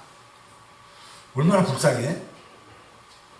그때도 늦지 않았어. 빨리 지금 그 일이 죽어야 되는 거야. 아 내가 이렇게 죽어야 다시 사는 존재구나를 빨리 알아야 되는 거야. 그 한순간에 깨달아야 되는 건데 그냥 다 괜찮다는 거야. 얼마나 불쌍해 이게. 죽고 사는 법칙을 몰라요. 우리는 반드시 죽기 위해 이 땅에 태어났거든. 그래야 다시 살기 때문에. 자, 그래서 자, 뭐 이제 내가 그 첫 사람이 죽어야 되고 두 번째 사람이 살아야 된다는 것들은 이제 묵상집에다가 계속 보냈어요. 여러분 말씀을 찾아서 읽으면 어려운 거 하나도 없이 거기 찾으면 다 그 얘기가 나오니까. 그러니까 그 이야기들을 하시고 또 여러분이 요한복음 1장 14절을 잠깐 갔다 와봅시다. 요한복음 1장 14절. 여러분들이 이제 진리의 눈이 얼마나 떠져 있나 한번 봅시다. 요한복음 1장 14절 보면 말씀이 육신이 되어 우리 가운데 거했다 그랬지. 그러면 말씀이 육신이란 말이야. 그럼 육신의 말씀은 어떤 말씀으로 예수가 이 땅에 오신 거야? 응? 아니 그러니까 그 영어를 좀. 이 말씀이 육신의 말씀으로 오셨다니까 예수님은. 그러면 속의 말씀으로 오신 거야? 겉의 말씀으로 오신 거야? 겉의 말씀으로 오셔서. 그래 겉의 말씀으로 오실 거야. 어? 그러니까 예수가 하는 말은 다 겉의 말이야. 십자가 지시고 부활하기 전까지는 다 겉의 말이야. 왜 겉의 말씀으로 오셨을까? 나 죽이려고. 나 겉사람이니까. 그래서 세례 요한이 내 뒤에 오시는 이는 성령으로 자기의 타작마당에서 기진한다 그러잖아. 그러면 예수님이 우리를 기질할 때 속의 말로 기질하는 거야? 겉의 말로 기질하는 거야? 그렇지, 겉의 말로 기질하는 거야. 다바르로 기질하는 거야. 그래서 다바르로 기질할 때 내가 그 다바르를 꽉 눌러버리면 내가 죽는 거야. 그러자 거기서 생명나무가 드러나는 거야. 이게 행위 언약, 은혜 언약. 창세기 2장 16, 17절이야. 그런 법칙이 계속 우리 인생 내내 있는 거예요. 언약의 법칙이. 한 번도 떨어지지 않아. 그래서 말씀에 우리가 부딪혀야 되는데 그 말씀에 부딪힘을 다른 말로 어떤 사람들은 십자가에 부딪히라 그래. 십자가에 내가 부딪혀야 돼. 그때 어떤 일이 벌어지냐. 십자가에 부딪힌다는 것은 내가 십자가에 못 박히는 거예요. 그럴 때 나는 어떤 내가 십자가에 못 박히는 거야? 겉사람. 나의 겉사람이 십자가에 못 박히는 거야. 그게 중요한 거란 말이야. 그래서 말씀이 육신되어 우리 가운데 거하심에 우리가 그 영광을 보니 아버지의 독생자의 영광, 모노게네스 그 하나 에하드, 하나님의 유일한 것, 그걸 보는 자가 하나님께 영광 드린다 이렇게 얘기하는 거야. 그걸 보지 못하는 자는 하나님께 영광 드린 적이 없어. 우리가 뭐 축구 한 골로 가지고 하나님께 영광 드린다, 그 영광 아니야. 그건 골로 해주셔서 감사합니다 하고, 물론 그것도 해주는 것도 나쁘진 않아 사실. 그렇지만 진짜 복음은 바로 뭐예요? 그 하나와 내가 눈으로 보는 거야. 그게 욥기예요. 그래서 욥기 마지막이 내가 귀로만 들었던 그 하나님을 이제 뭐로 본다? 눈으로 보는 거예요. 그게 요한계시록 마지막 장에 성전에 가니까 하나님과 어린 양이 없어. 성전만 보이는 거야. 그분이 내 눈 안에 있네. 옛날에 내 눈은 들보만 있었는데 그분이 내 안에만 있네. 그분과 내가 하나가 되었네. 이게 모노게네스야. 독생자. 그래서 우리가 그 하나와 하나로 존재하는 거야 우리가. 그래서 여기에 말씀이 육신이 되어 우리 가운데 오셨다는 것은 바로 뭐냐면 율법의 말씀으로 나를 자기의 타작마당에서 기절하려고 오신 거예요. 그때 기절 당하면 이제 모이라, 아사프, 카마추 된 자들은 뭐가 되는 거야? 영광. 그 독생자가 누군지를 알게 되는 거지. 이해합니까? 그랬더니 아버지가 가장 사랑하는, 예수님이 세례 받고 올라올 때 이는 내 사랑하는 자여 내 가장 기뻐하는 자다라고 얘기했잖아. 비둘기가 막 내려오면서 보니까 아버지의 독생자의 영광이요, 그분은 은혜와 진리더라. 겉에 말씀으로 오셨는데 그 에하드, 그분이 그 하나가 딱 내가 아니까 이제 그분은 은혜다, 진리다 이렇게 되는 거야. 그래서 예수 그리스도는 은혜와 진리다 그렇게 얘기하는 거야. 충분히 이해합니까? 그거로 충만하는 거야. 그러니까 여러분의 인생이 그 하나가 되면, 에하드, 예수 그리스도의 독생자와 모노게네스와 유일하게 하나가 되면 뭐가 되냐면 은혜와 진리가 여러분 안에 충만하게 되는 거예요. 그래서 그 충만하게 되기까지 여러분이 말씀 안에서 계속해서 여러분의 육이 떨어져 나가야 되는 거야. 그리고 진리가 무엇인지를 내가 막 그냥 알려지는 거야. 그게. 그래서 내가 먼저 된 자로서 그런 것들을 하나님 막 가르쳐 주니까 내가 막 정신이 없지. 그럼 또 여러분에게 내가 막 가르쳐 주잖아. 그리고 여러분은 또 여러분 나름대로 그렇게 해서 그런 거였구나 하고 했는데 그걸 읽다가 보니까 그럼 이것과 이것이 이렇게 갈 수도 있고 이 이야기였네 라고 이야기할 때 항상 은혜와 진리 안에서 그것들을 깨달아지는 거예요. 성경 66권이 놀랍게 가르쳐줘. 자, 봐봐요. 다바르의 말은 율법이야. A 플러스 B는 AB야. 변화되지가 않아. 다바르의 말씀은. 근데 속뜻은 A 플러스 B는 AB가 아니라 전혀 다른 것이 되는 거예요. 그렇게 되는 것이 은혜야. 뭐 내가 뭐 했는데 뭐 내 말씀이 충만해가지고 기뻐하고 그래서 은혜 받았어. 그게 아니고 그렇게 되어지는 것이 내가 눈으로 확인하니까 독생자의 영광이요 은혜와 진리가 충만하더라. 그것을 아는 자가 되는 거야. 그것이 여러분의 인생에서도 계속해서 하나님께서 역사해 가요. 먹고 사는 건 아무것도 아니야. 그거는 말씀 앞에서 바로 여러분의 존재적 자아가 바뀌고 뒤집어지고 변화가 되면 나머지는 하나님이 먹이시고 입히신다 그랬잖아. 마태복음 6장에서 그런 거잖아요. 굳이 뭐 여태까지 그렇잖아. 아, 누가 우리 박인수 집사가 그 3층짜리 건물 2개 질 줄 알았어. 정말로 여기 왔을 때 그잖아, 그치? 지금은 뭐 그것도 모자라서 호텔 왕이야 지금. 함덕의 호텔 왕 그러면 박인수 집사야 지금. 내가 여담인데 우리 박장호 목사님이 얘기한 그 형제 잘 있어요. 그 옛날에 누구요? 그때는 이제 아무것도 안 했잖아. 옷가게하고 커피숍 오빠 커피 했잖아. 그거 자기가 볼 때는 뭐 먹고 살지 애는 셋이나 낳고 오빠 커피 해가지고 저거 될려나 막 이랬었나 봐. 근데 깜짝 놀라는 거야. 호텔 왕 됐다 그러니까. 어떻게 해서 그런 일이 있어요? 그래 바뀌는 거예요. 인생이 그렇게 다들. 뭐 어떻게 되는 거야. 우리가 하려고 안 해도 은혜와 진리가 그 독생자 하나 되고 그 예수 그리스도가 눈앞에서 딱 하나로 딱 들어지면 그 말씀이 A 플러스 B는 A, B가 아니라 다른 게 나오더라니까. 이명경, 박인수 이렇게 되면 애새들이 어떻게 살까 했는데 호텔 막 이렇게 돼버렸죠.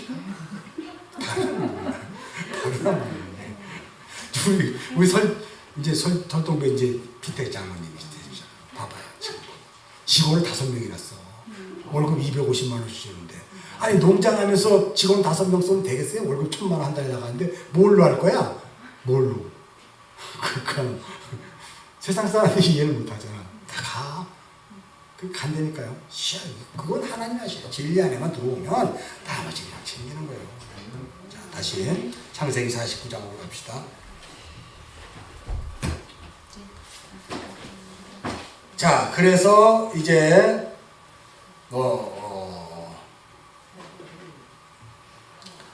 우리가 이제 이제 루벤 나의 장자 너는 나의 코시 왜 레시트 오니 나의 심의 시작이다. 이게 코아흐라는 단어거든요. 코아흐라는 것은 능력이라는 뜻이에요. 근데 이것은 뭐냐면 코아흐는 도마뱀 이런 뜻이야. 도마뱀.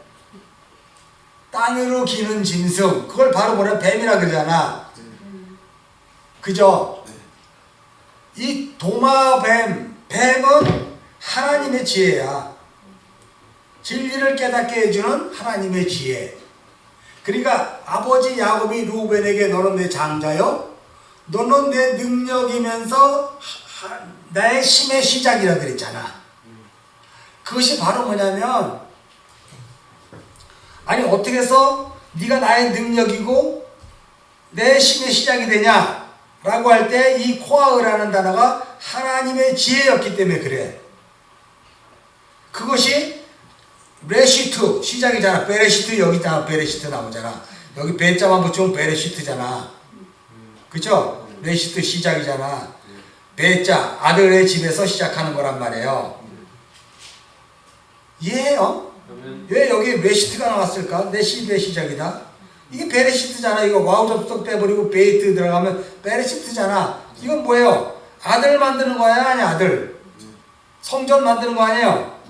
나 만드는 거 아니야? 하나님의 아들. 그죠? 그것이 코아흐 나의 능력이다. 그죠?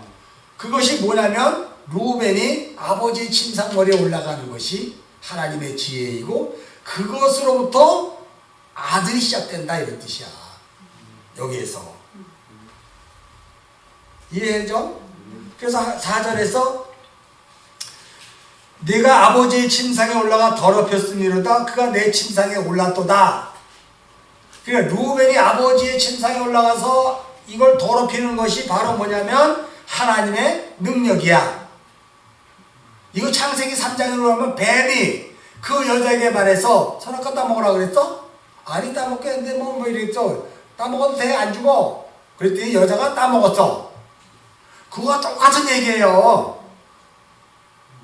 루벤이 침상에 올라가서 그 침상을 더럽힌 거나 여자가 선악과 따먹어서 하나님의 법을 어긋나게 한 거나 똑같은 거라니까. 이해가 가요? 진짜 이해가 가죠? 그것이 나의 능력, 이게 뱀의 지혜야, 코아우. 근데 그게 바로 뭐냐면 아들의 시작이라 그러잖아. 힘의 시작, 아들의 시작. 그러니까 창세기 3장에서 선악과 따먹게 한 것은 뭐의 시작이야? 그것도 아들의 시작이야. 내가 죄가 드러나게 하고 내가 율법적 수동으로 살 수밖에 없는 존재인 걸 깨닫게 한 거지. 그래서 내가 힘을 얻어서 무학으로 하면 그게 아들이 안 되고 겉의 아들이니까 반드시 누군가 저주를 받아 그렇게 살아서, 그잖아요. 뱀이 땅으로 다녀서 흙을 먹고, 그래서 결국 가죽 옷을 입혀주는 것으로 아들이 완성되는구나. 그게 에하드잖아. 그리스도 하나 되는 거. 여기도 똑같이 그런 얘기를 하고 있단 말이에요. 그래서 너는 나의 힘의 시작이고 나의 능력이다, 그렇게 이야기해요. 이걸 여러분이 문자적으로 보면 이게 부끄러운 일이잖아. 어딜 아버지의 침상에 올라가서 비라와 아버지의 물론 계모지 엄마랑 통관을 해? 그 말이 돼? 이렇게 이야기하잖아. 그러나 그게 그렇지 않아요. 자, 창세기 35장으로 가봅시다.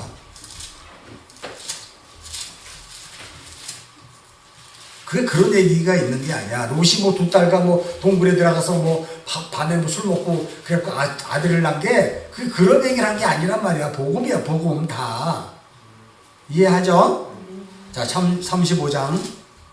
다말이 시합 저거 다 그 복음이잖아, 그런 거. 35장 22절. 이스라엘이 그 땅에 거주할 때 루벤이 가서 아버지의 척 비라와 동침함에 이스라엘이 이를 샤마 진리로 알아들었다. 네?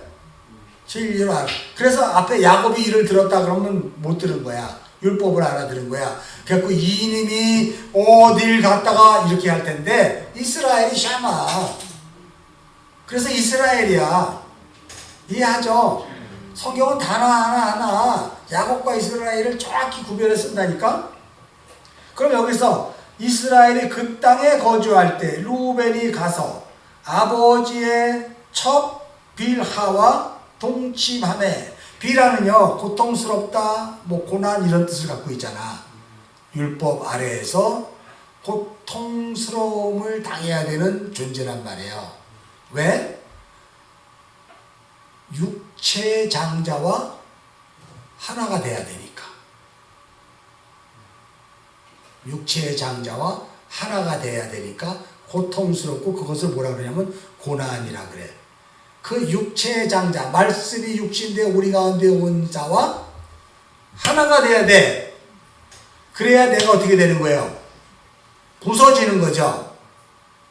말씀이 내 육이 부서지는 거잖아. 그러니까 여러분의 육적 자아를 비라라고 생각하면 돼요. 그걸 예수가 십자가에서 고난당하셨음이라고도 얘기할 수 있고, 그런 것들을 표현을 한 거란 말이에요, 여기서. 그런데 이게 무슨 이야기냐면, 오른손 아들을 완성하는 것 뒤에 나오잖아. 바로 문맥 구조상 18절에 베노니라고 그러잖아. 베노니는 슬픔의 아들이란 말이에요. 이 베노니라는 뜻은 루벤이라는 뜻이에요. 같은 뜻이에요. 라벤, 보라, 아들이다라는 뜻을 베로벤 이렇게 이야기하면 슬픔의 아들 이렇게 얘기해요. 그러니까 슬픔의 아들로 시작해서 오른손의 아들로 시작하는 거야.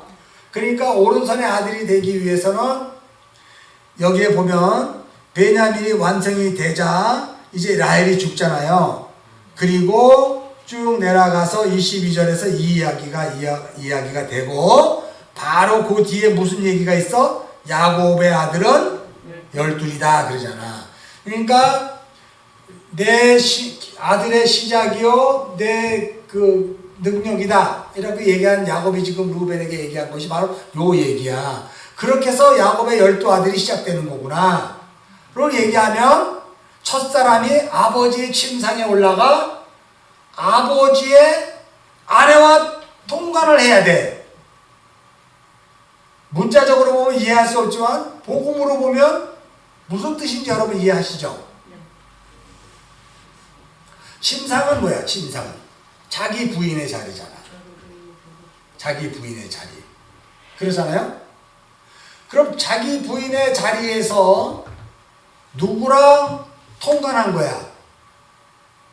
빌하. 율법의 언약. 율법의 언약, 행위 언약. 빌하.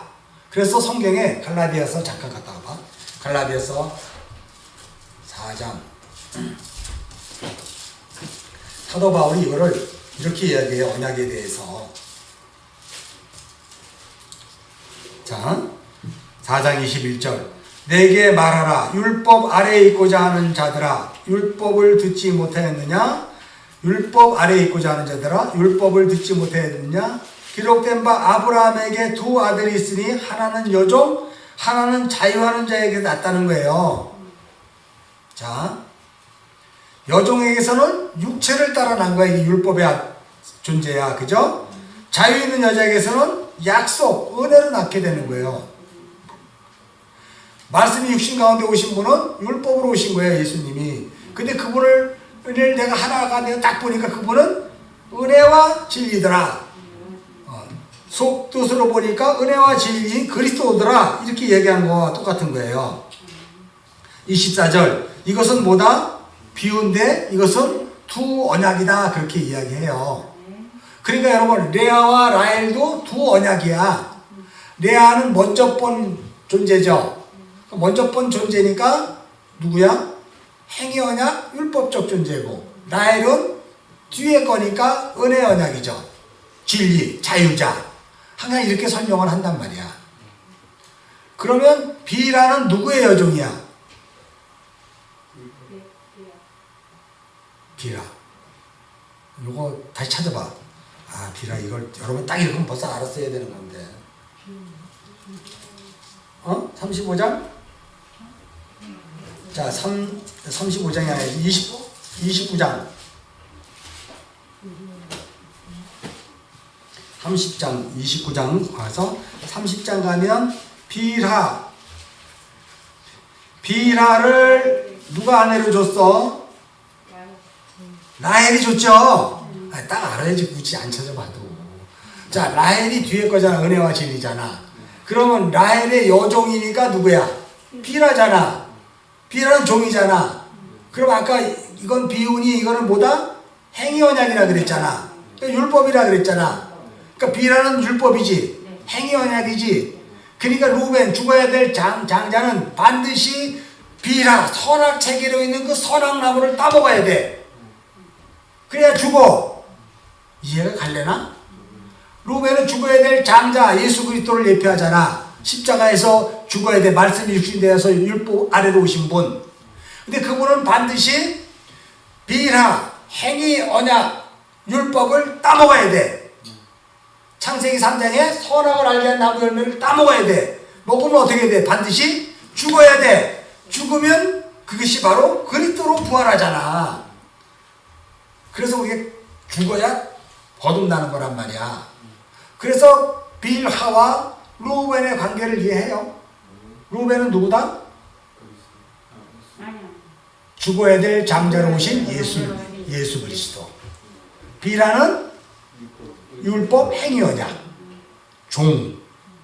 그렇죠? 그러니까 자기 부인의 자리에서 그와 함께 통관을 해야 돼. 다시 말해서 선악을 알게 하는 나무 열매를 따먹은 거야. 다시 말해서 창세기 34장에 가면 세겜이 디나를 강간 샥하고 덮친 거야. 다 이게 뭐 하는 거야? 선악과 따먹은 거야. 창세기 3장에. 이해해요? 성경은 어려운 거 하나도 없어. 다 그것을 비춰주고 있는 거야 지금. 권사님 이해해죠? 진짜 이해해. 그래서 이 창세기 3장의 그 뱀이 선악과 따먹는 얘기가 다 이렇게 연결되고 있는 거야. 루벤은 선악과를 따먹고 신상머리에서 죽어야 돼. 근데 그 비라는 행위 언약이야. 율법이야. 그거 먹어야 돼. 창세기 3장에서 그거 선악과 따먹어야 돼. 그래야 자기라는 존재가 깨달아 죽는 거야. 자, 이해하셨죠? 자, 그래서 자, 레위기 20장 11절로 가봅시다.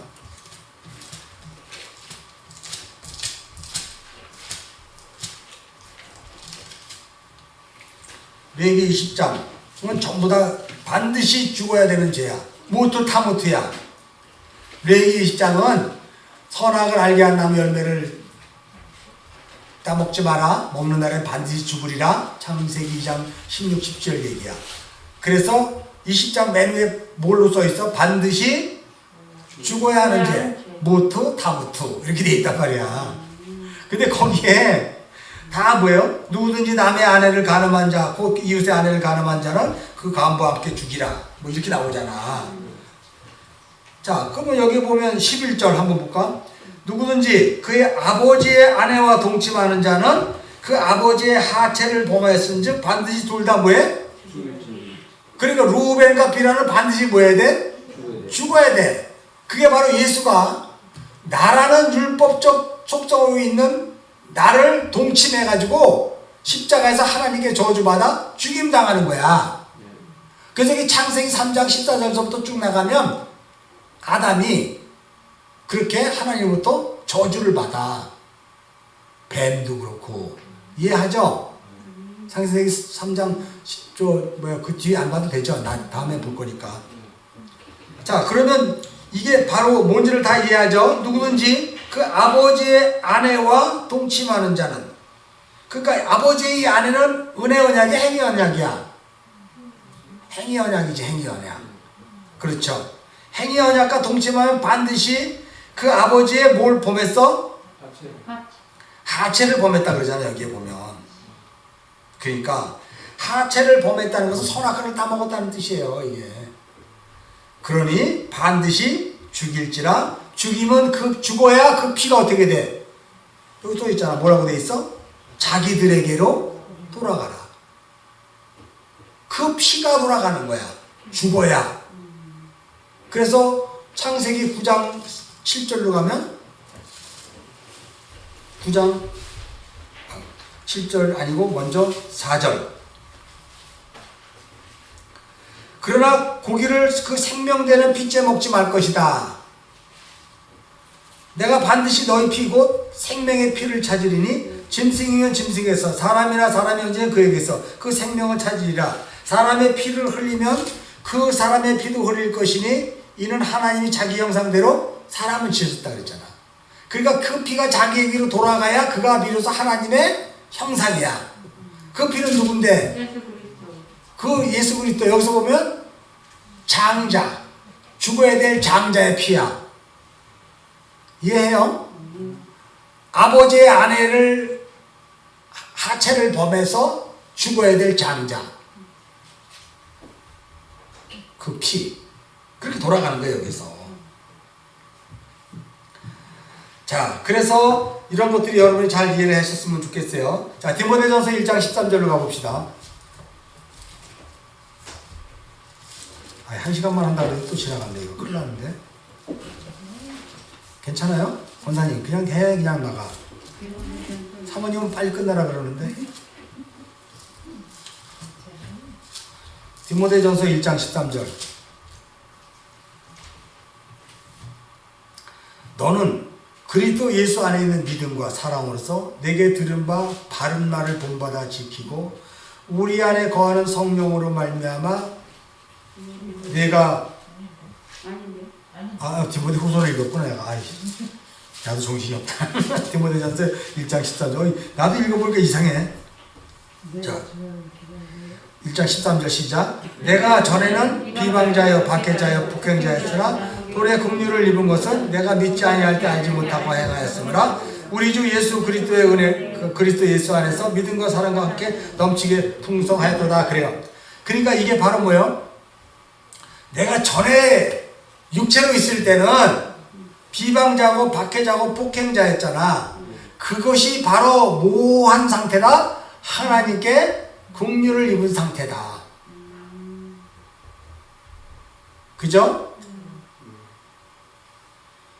그래서 주의 은혜가 그리스도 예수 안에서 믿음과 사랑과 함께 넘치도록 풍성히 그것이 임한 것이다. 그래. 이게 바로 뭐냐면 여러분이 그리스도 예수의 말씀으로 말미암아 이게 말씀 어렵다. 이건 진짜 이해하기도 힘들고 이게 도대체 뭐지? 하면서 이 말씀과 싸우는 거야. 여러분이 말씀을 핍박하는 거야. 이거 굉장히 중요해요. 말씀 앞에 씨름을 해야 돼. 읽으면서 이게. 그러면서 이 말씀과 그냥 계속 싸워. 이 말씀이 예수잖아. 율법으로 오신 예수. 그거와 계속 싸우는 거야. 나 율법이잖아. 나 비라잖아. 이 말씀이 죽어야 될 장자 루벤이잖아.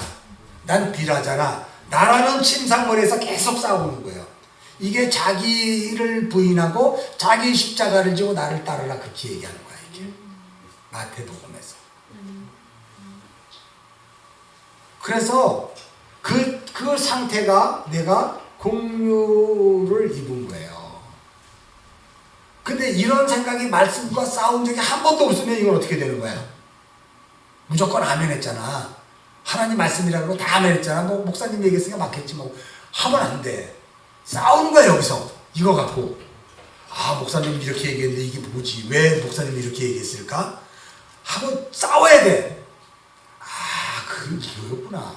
하는데 목사님은 A 플러스 B는 A, B, C를 알았는데 나는 A, B, C, D까지 알아지는 거야. 너무 기쁘지? 그러면 여러분만 알지 말고 나한테도 알려줘야 돼. 야, D까지 알았구나 너는. 그게 교회예요. 그게. 그냥 자꾸 그냥 목사가 얘기했으니까 다 맞다 그러고 이해가 안 되니까 아이고 왜 이러는 거지 도대체? 틀렸나? 이단인가? 이러고 앉아있으면 안 되는 거야. 왜 그런 말을 했었지? 그리고 자기가 이 말씀과 싸우는 거야. 어떻게든 몽골에 미치는 거야. 근데 거기서 딱 깨달아. 아하, 그거구나. 근데 나는 하나 더 깨달았죠. 그럴 때 나한테 반드시 전화해. 나 이거 하나 더 깨달았어요. 그럼 나도 더 기쁘잖아. 우리가 그래서 히브리인이야. 히브리인은 자꾸 건너가는 거야. 내가 이만큼 건너갔으면 나를 따라온 자는 또 한 발 건너가는 거야. 또 건너가는 거야. 그래서 아버지의 집까지 가는 거야 우리가. 그게 교회예요. 무슨 목사가 무슨 재주만 부리고 있는 게 교회가 아니고. 다 이해하셨죠 여러분? 그래서 지금 이 말을 지금 하고 있는 거야 사도 바울이. 나는 이랬었다. 근데 우리 주의 은혜가 그리스도 예수 안에 있는 믿음과 사랑과 함께 넘치도록 내가 임하니까 이제 나는 감당을 못하겠다. 그래서 15절 미쁘다 모든 사람이 받을 만한 이 말이요. 이건 우리 모두 받아야 되는 거라. 내가 던진 말을 갖고 여러분 하나 더 배워야 더 넘어가야 돼. 사도 바울이 이렇게 얘기하는 거예요. 그리스도 예수 안에서 죄인을 구원하시려고 세상에 임하셨다가 죄인 중에 내가 괴수구나. 왜 그랬을까? 그러나 내가 긍휼을 입은 까닭은 예수 그리스도께서 내가 먼저 일체 오래 참으심을 보이사 후에 주를 믿어 영생하는 자들에게 보리 되게 하려 하십니다. 항상 영생으로 끝나요. 영원한 생명으로 끝난단 말이야. 이 복음은, 말씀은. 자, 야고보서 4장 4절 아비의 하체를 범한 게 뭔지 한번 찾아봅시다. 야고보서 4장 4절. 가늠한 여인들아. 자, 읽겠습니다. 시작. 가늠한 여인들아, 세상과 벗된 것이 하나님과 원수됨을 알지 못하느냐? 그런즉 누구든지 세상과 벗되고자 하는 자는 스스로 하나님과 세상과 벗되면 아버지 대신 하나님과 원수된 것이고 아버지의 하체를 범한 거야. 그걸 뭐라 그래? 가늠한 여인아. 여인 교회잖아. 여자는 교회잖아요. 이슈야.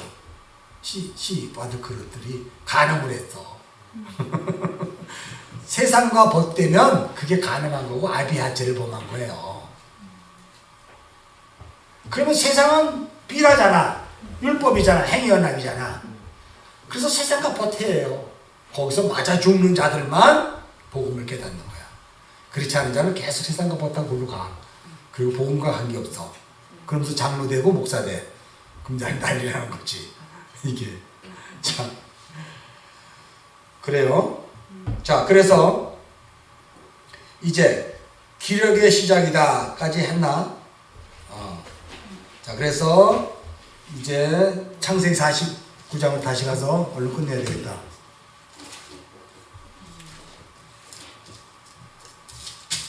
배가 고통지기 시작해. 자, 위험이 탁월하고 예테르 쉐트, 예테르 아즈, 권능이 탁월하다 그렇게 이야기해요. 그러니까 위풍이 탁월하다라고 할 때 쉐트, 또 권능이 맹렬하다 이런 것은 다 율법적 기능의 속성이야. 여기 보면 탁월하다 이런 것이 여기에 아즈라는 쉐트라는 이 단어를 통해서 위풍이라는 것은 물이 막 끓는 것을 이야기하는 거거든. 물이 막 푹푹 끓어. 잔잔한 호수가 되지 않고, 복음서에 보면 예수님이 제자들과 저 갈릴리 호수를 건너는데 광풍이 일어버리는 거야. 광풍이. 그죠? 그렇게 끓어서 그 존재를 뒤집어 바꿔버리는 거죠.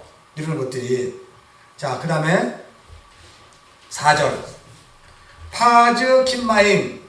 물에 끓은 마임. 이 마임인데, 마임이 물이잖아. 근데 파하즈. 안정되지 못하다. 끓어오르다. 이런 뜻이잖아. 그러니까 이거는 뭐 하여간 부글부글 끓는 거는 다 잔잔하지 않은 거는 다 율법적 속성을 얘기하는 거야. 그냥 막 뒤집어 올라가는 거야. 왜냐면 우리가 혈기가 충만하면 뭐라 그래? 율법적 속성이라 그래. 소에 뿔이 난 거야. 혈기를 막 부리잖아. 내 안에 내가 혈기 많은 자가 돼서 그래. 내가 혈기 많은 자가 되면 베드로의 장모가 뭐라 그러죠? 열병 있잖아. 열병이야. 그게 막 물이 끓는 거야. 이걸. 그래서 그러니까 물이 막 끓는 이런 상태를 어떤 상태라고 이야기하냐면 고린도전서 15장에 가면 사망아 내가 쏘는 것이 무엇이냐 그잖아. 그것은 죄요. 죄는 율법이다 그렇게 얘기하잖아. 죄의 권능은 율법이다 그러잖아. 이제 물이 안정되지 못하고 물이 끓는 것은 고린도전서 15장 55절 56절. 자, 우리 설동배 장로님이 고린도전서 15장 55절 56절 읽겠습니다. 시작. 내 승리가 어디느냐? 사망아 내가 쏘는 것이 어디느냐? 사망이 쏘는 것은 죄요. 죄의 권능은 율법이다. 그러니까 지금 내가 아버지의 침상에 올라간 이 물이 끓음 같았던 것은 바로 율법의 속성으로 말미암아 지금 뭐 하는 거예요? 자기 자신이 사망으로 가는 거예요. 이게 사망으로 가는 거란 말이에요. 이게. 자, 그래서 율법이 그렇게 정죄를 하는 것은 반드시 뭘 깨달으라고? 내가 죄인인 것이고 그리고 내가 생명나무인 예수 그리스도께로 인도하는 거잖아. 그것이 율법이 요동치는 거란 말이에요. 자, 그러니까 물이 끓음 같은 것은 결론적으로 우리를 그리스도로 인도하는 거예요. 그리고 내가 죄를 보게 하는 거예요. 율법으로. 내가 사망에 끌려가 죽는 존재구나를 깨닫게 하는 거예요. 이게. 자, 알 토타르 키 알리타. 너는 탁월하지 못한다. 미시케베 아비카 아즈 할랄르타 예추이 알라. 네가 아버지의 침상에 올라가서 더럽혔다. 그렇게 이야기해요.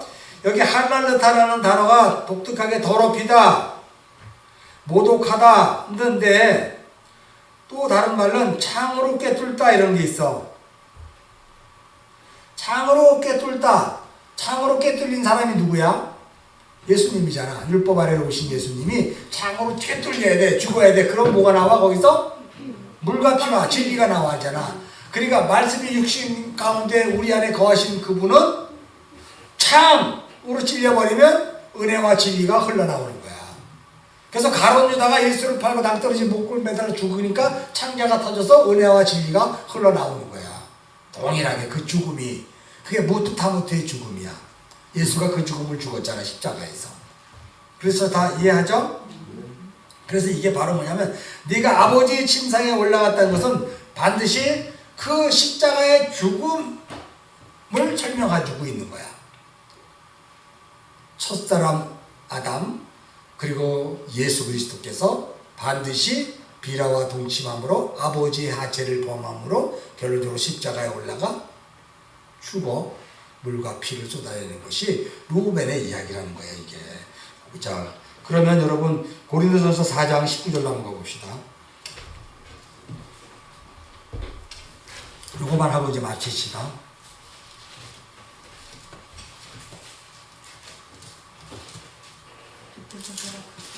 고린도전서 4장 자 19절. 주께서 허락하시면 자, 주께서 나아가서 교만한 자들의 말이 아니라 그 능력을 알아보게 했으니 하나님 나라는 말에 있지 않고 오직 능력에 있습니다. 너희가 무엇을 원하냐? 내가 매를 가지고 너에게 나가랴? 사랑과 온유로 나가랴? 5장 1절. 너희 중에 심지어 음행이 있다함을 들었으니 그런 음행은 이방인 중에도 없는 것이라. 누가 그 아버지의 아내를 취하였다 하는더라. 이게 바로 아비의 하체를 범한 거거든. 그렇잖아. 근데 이거 가지고 그냥 막 고린도 교회 설교할 때 엉뚱한 설교들을 많이 하거든요.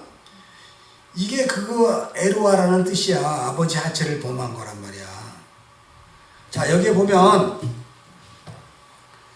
우리가 심지어 음행이 있다함을 들었으니 라고 하는 이 심지어라는 것은 바로 뭐냐면 이것이 음행 중에 음행이다 이런 뜻이야. 이것이 음행 중에 끝판왕이다 이렇게 얘기하는 거야. 그 음행 중에 끝판왕이 뭐다? 아버지의 아내를 취하는 거야. 아버지의 심상에 올라가는 거야. 요거 이해하죠? 자, 아버지의 침상에 올라갔단 말이야. 그리하고도 너희가 오히려 교만하여져서 어찌 통하니 여기지 아니하고 그 일 행한 자를 너희 중에 쫓아내지 아니하느냐 그렇게 이야기해요. 그러므로 말미암아 선악과 따먹은 죄인으로서 너희는 어찌 너희 자신을 통한 네가 아비의 하체를 범하고 아버지 침상에 올라간 존재인데 어찌 너는 너희 자신을 보고 비통히 여기지 않냐 하느냐 이거야. 이것이. 그리고 뭐라고 얘기하냐면 그 일 행한 자를 너희 중에 왜 쫓아내지 않느냐 그래. 그럼 너희 중에 쫓아내야 될 나는 누구야? 육체의 장자, 겉의 사람, 그죠? 아버지의 침상에 올라간 나의 겉사람, 세상과 벗된 나가 어떻게 돼요? 쫓겨나는 거잖아요. 그것이. 그래서 쫓아내서 3절 내가 실로 몸으로는 떠나 있으나 영으로 함께 있어 거기 있는 것 같이 이런 일을 행한 자를 이미 판단하였느니라. 4절 주 예수의 이름으로 너희가 내 영과 함께 모여서 우리 주 예수의 능력으로 이런 자들을 사탄에게 내주었으니 이는 육신을 멸하고 영원 주 예수의 날에 구원을 받게 하려 합니다. 그래서 나의 겉에 사람 육신은 다 누구한테 내던져줘야 되는 거야? 사탄에게 내줘야 되는 거야. 하나님의 반대편에 있는 대적자 참수자들에게. 근데 그거를 내쫓진 않아 우리가. 이걸 내줘야 주 예수의 날에 육신은 멸하고 구원을 받아야 되는 거거든요 이게. 그러니까 우리가 아비의 침상에 올라갔다는 것은 바로 뭐냐면 우리가 선악과 따먹은 죄인으로 드러나 오직 그리스도 예수를 붙잡지 않으면 우리는 생명이 없음을 고백하는 자가 돼야 되는 거예요. 여러분의 인생을 살아가면서 나에게 시시각각으로 오는 이 말씀들에 부딪혔을 때 무엇으로 드러나야 돼 내가? 죄인인데 아까 고린도전서 15장 55절에서 사망아 네가 쏘는 게 뭐냐? 사망아 네가 이기는 게 뭐냐? 그건 죄 아냐? 죄는 뭐다? 죄의 권능은 뭐다? 율법이다. 그러면 율법을 통해서 죄의 권능을 내가 보는 거야. 네가 오호라 나는 공고한 몸이로다. 이 사망의 몸에서 누가 나를 구원하랴.